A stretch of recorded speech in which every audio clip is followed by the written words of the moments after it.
So this is our third and last train on our journey across Canada from Vancouver to Halifax. So if you want to know all the details about how to travel by train from Montreal to Halifax, keep watching. And don't forget to subscribe to our channel to learn more about Canada. Sophia, are you excited to go on the train again?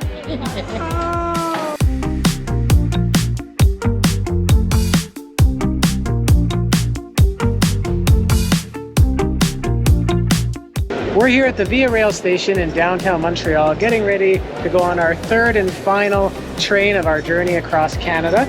So if you haven't checked out those videos, you definitely want to watch those as well. We have the first one, which takes you from Vancouver to Toronto on the Canadian. Then we just have a quick little journey in business class from Toronto to Montreal. And now we're taking the Ocean, which is the train that takes you from Montreal to Halifax.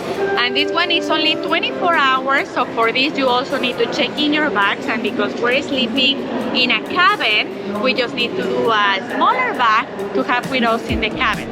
So it's only one night, and tomorrow we're going to wake up next to the ocean.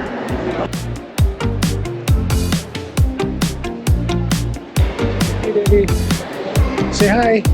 So when you're sleeping in a cabin, you have access to a lounge and you get to pick your meal as well, which is what we're gonna do.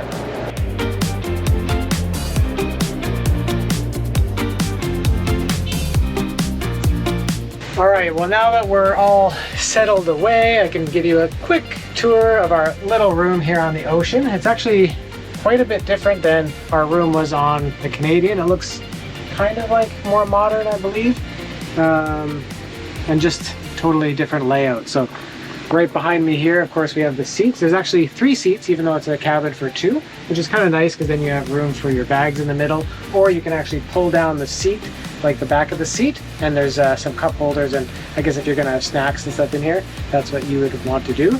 Right here is the upper bed that's not pulled down yet, so once he does that for us this evening, I'll show you that. On the door itself, you have a mirror, so if you want to, you know, getting dressed, want to make sure you look half presentable, you have the mirror there. Right below me here is a button you push for assistance. Then you have a knob for controlling the temperature, and 4 switches for the various lights that are in the cabin. And then just over here, you actually have 2 hangers for hanging your jackets. And then we have this nifty little compartment here, so it's also another mirror, but you can actually open it up. And inside there is another place to hang 2 jackets or shirts or sweaters, whatever, as well as like a little bit of storage for some other knickknacks. And then if you open this one, you have more storage here. So right now I have our waters in there, and there's another little hanger up above for another shirt. Right below that you have some plugins which will come in handy for us for charging both the phones and the camera gear along the way. And right below me here, another little storage compartment. And then there's also places to store stuff under the seats. It's not very big. I think I'll be able to fit the luggage, or sorry, the backpack, but probably not the carry-on luggage, so that'll probably remain in the hallway. But I find once you go to bed, you can kind of put the luggage over by the door because you pretty much don't need to access that. But there's one really cool thing about our bathroom on this cabin that we didn't have on the Canadian, and that's our own private shower. Yeah, so on the Canadian we actually had a shared shower. There's only 1 shower per car, although it was never busy. But it's kind of cool that we have our own here. It's right above the toilet, so if you want to get really creative, you can probably do 2 things at one time. And then over here we have the sink, of course, the water faucet. You have a mirror. Once again, you even have a blow dryer. This thing actually reminds me of what you find when you take the ferry over to Newfoundland. They give you these bags here that has your towels as well as like soap and shampoo, I believe. You have other towels here for drying your hands, and right below the sink there's another help button in case you get into some trouble. Oh, and I should also mention that there's another little hook on the back of the door. That's something we really appreciate, because if you've seen other videos that we've made, we often comment on the lack of hooks in hotels. So it's nice to see a lot of little hooks here and hangers and stuff like that for hanging your clothes and your towels. Now I'm on my way to join Karla, the babies, and our moms for our first dinner. And something I've already noticed on this train, as you're going between the cars, there's no doors. How convenient is that? That was kind of one of the biggest hassles, especially when carrying the babies, was opening those 2 heavy doors for every single car you went to.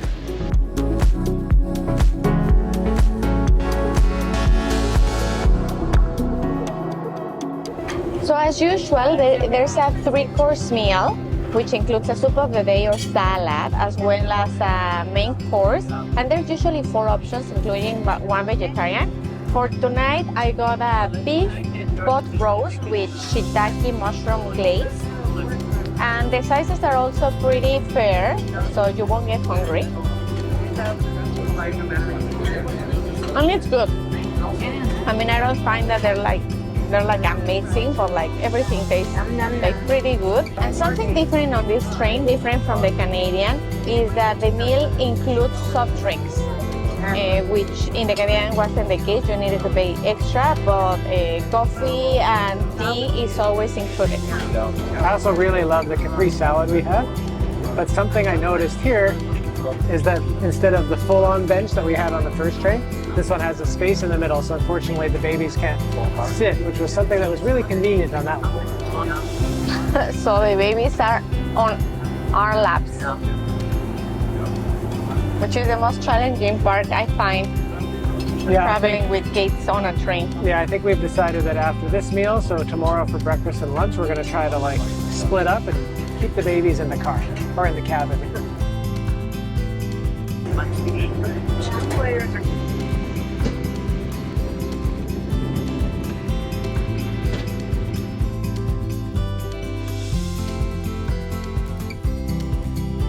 Well, I said yesterday we'd wake up next to the ocean.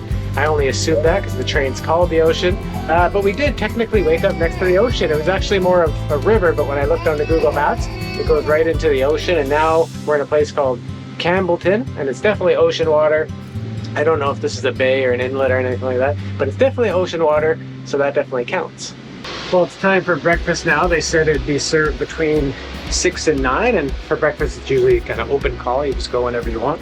And we're gonna split up today, with me and my mom going on our own and Karla and her mom going on our own, just because it's getting really hard with the babies. There's not much space at the table and they're grabbing everything, and Emma's been in a bit of a mood lately, so I think this will be a much more peaceful way to eat.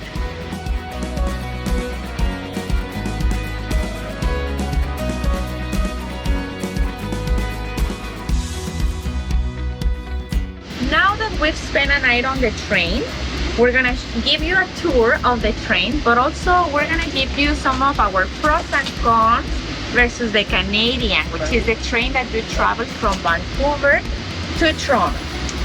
Let's start with our cabin, which Matthew already showed you. So something that we like is kind of the bench style. We just find that there's more space, and then here you have the option to have it as an extra seat or as a table. We also like that there's like an extra table over here, which in the Canadian you don't have. Like the only table that you had was on the sink. And that brings me to a con on this train, because we actually like to have the sink right out here. It's just more accessible. Someone can use the bathroom at the same time. And for us, it was very useful in order to wash the bottles for the babies. And also you can use the bench or the bed as an extra space to put your stuff when you're getting ready and stuff like that. And one thing that we really don't like is the taps on this sink, because then you're gonna be pressing all the time in order to get the water running, and it's very hard to do stuff just with the one hand, and it's either hot or cold. And then in my initial interview, I mentioned how it's kind of cool that you have your shower in your own bathroom, but of course it's going to get the whole bathroom wet. So even the toilet and everything is going to be wet after you're done, which is a little bit inconvenient. And it can be messy because you will keep using the bathroom and then your shoes are dirty, so the bathroom is going to get dirty. We also noticed that maybe this train is a little bit narrower and not as high, which doesn't really allow you to store anything underneath the bench or the bed. We have a regular size carry-on and it doesn't fit underneath. And even my duffel bag, which is not that big, it doesn't fit underneath the bench or the bed. So make sure to really pack very light.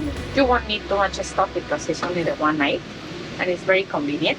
So this is how the cabin looks like with the beds down. You have a full-size bed, and I just find that this is a little bit too low because you cannot really sit up straight.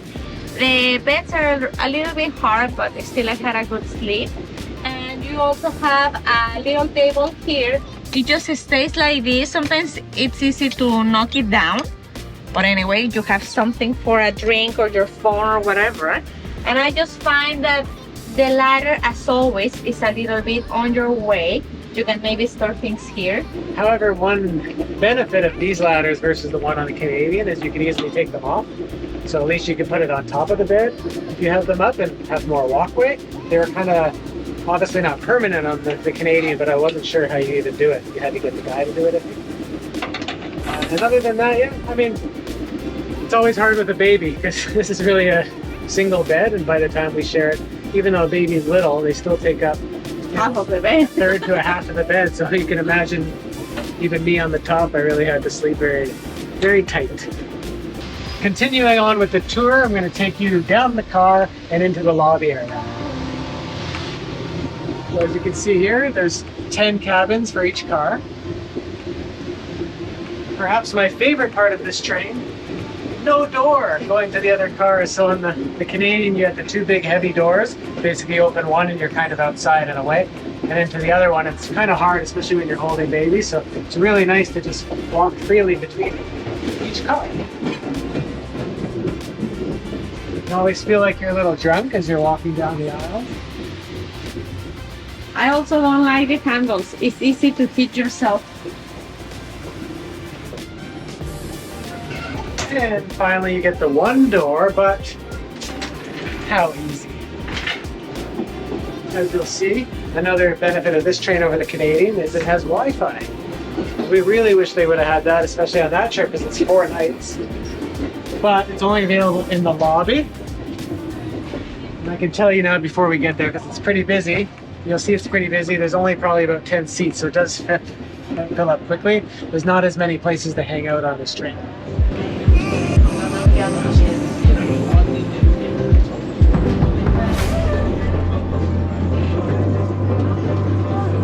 And just past the dining car, you'll find another lobby area with Wi-Fi, much quieter, so I'm probably going to come here later. But this is also where you find the cantina, so if you want to buy extra snacks or food, this is where you can find things like hand croissant sandwiches, assorted vegetable plates, all kinds of stuff you can buy here. But as you can see, right now it's closed. Well, that's pretty much it for our meals on the train. That was lunch. It was supposed to be our last meal, but now that the train is delayed about 2.5 to 3 hours, unfortunately, we're going to be having kind of a light supper as well. But she said just soups and sandwiches. But that's kind of something I noticed on this train as well versus the Canadian.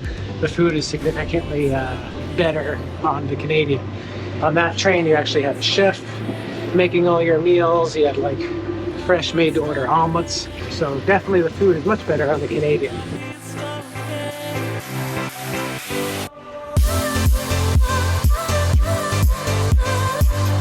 Well, that's it. We're finally here. It's almost getting dark because we're about 3 hours late. Yes. Like 8:30 p.m. now, so it's kind of at the baby's nap time. They were just having a sleep, but anyways, it's not very long to our hotel for the night. And that's it for our trip by train across Canada. Yeah, we made it all the way from Vancouver to Halifax. So in case you missed at the beginning, don't forget this is the 3rd video in the series, so you definitely want to watch the other 2 as well. And yeah, other than that, we hope you love these videos. Leave us a comment. And if you want to take the train across Canada, hopefully these really helped you learn what they're all about. So other than that, subscribe to our channel to learn more about Canada. Give us a thumbs up so more people watch this video. And to learn more about the country, visit mustbecanada.com.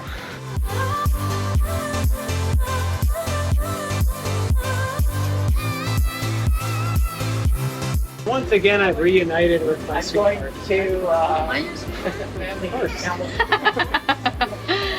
Well, I'm your heart, but not your sweet meat. Sometimes sour.